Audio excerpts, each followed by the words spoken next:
Investors who are new to investment property always have a ton of questions for us. If you want to add some lifestyle supporting passive income to your portfolio, then here are the top 8 questions that we get asked that you want answered. Let's check it out.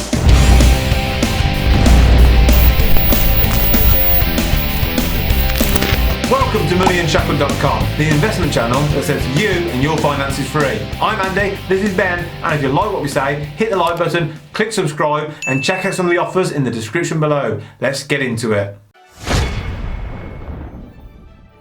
Number 1. Should I buy outright or use a mortgage? Use a mortgage, for crying out loud. This is hands down the most crucial decision factor between whether your investment provides a life-changing return or a mediocre one. If you buy outright, you may need to spend at least £100,000 to buy with just one property in the north of England.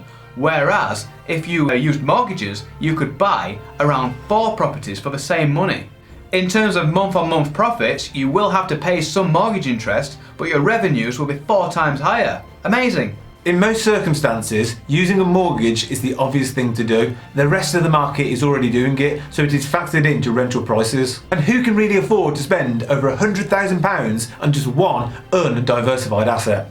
Number 2. Do I need a special type of mortgage? Yes, the best model in our opinion to buy investment property with is using an interest-only buy-to-let mortgage. This is in fact the default mortgage type offered by banks for buy-to-let property purchases. We invest for cash flow, and this is not achieved if we have to repay hundreds of pounds of equity each month under a capital repayment mortgage structure. By being patient and holding the property for 30 or so years, we expect the equity to build to a high enough amount to make the loan balance negligible. This is achieved when house values increase. Number 3. How much money do I need to be able to invest? In some areas of the north, a decent rental property can still be bought for around £100,000. A buy-to-let mortgage will let you put down a deposit of no less than 25%, so that's £25,000 of capital. Add to this stamp duty of £3,000 and legal fees, and you're looking at around £30,000 for the average investment. Don't live in the north? No problem. You should be using a property agent to run the properties for you. There's no need to live down the street from your rentals. You could also go halves with a friend. Up to 2 people can be listed on a mortgage deed. More friends can be involved if you buy through a company structure. On this note, buying through a company can open up the option of 20% deposits, although this is not common. A 5% saving potentially on your deposit. Number 4. Do landlords spend all their time fixing toilets? I have never fixed a toilet in my life, and I don't intend to. The only landlords who would are doing so because they're accidental landlords, i.e. they've inherited a house, or they have bought a property based on reasons other than the highest profit margin available. They don't know what they are doing finance-wise and so have to cut costs on maintenance. No, have a plumber fix your toilets and have your management agent arrange it for you. You don't need to be taking calls in the night either. Number 5. Should I set up a limited company to buy a property? This is up to your preference and circumstances. Note that limited company mortgages carry a higher interest rate than personal mortgages.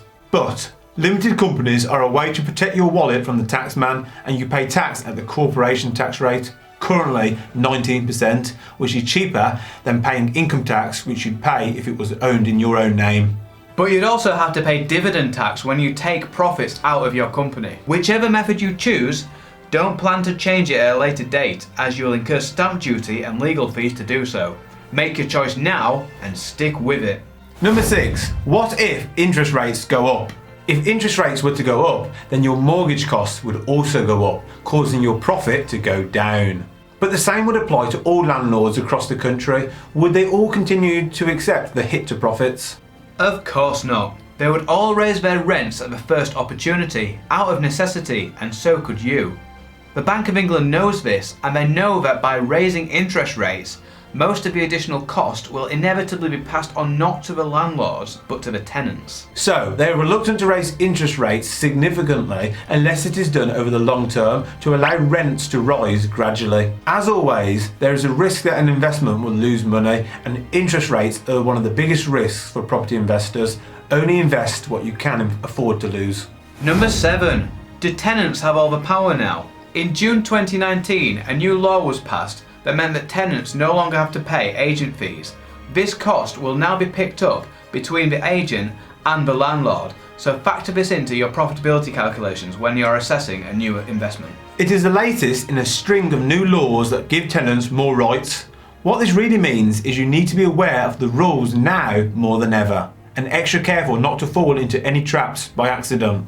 A good management agent will hold your hands regarding the rules. They'll make sure that new tenants have good credit history, will chase up any late payments, and even help with any evictions. Avoid taking on problem tenants in the first place by doing proper referencing, and my tip to you, make sure that you take out legal cover for evictions just to be extra safe.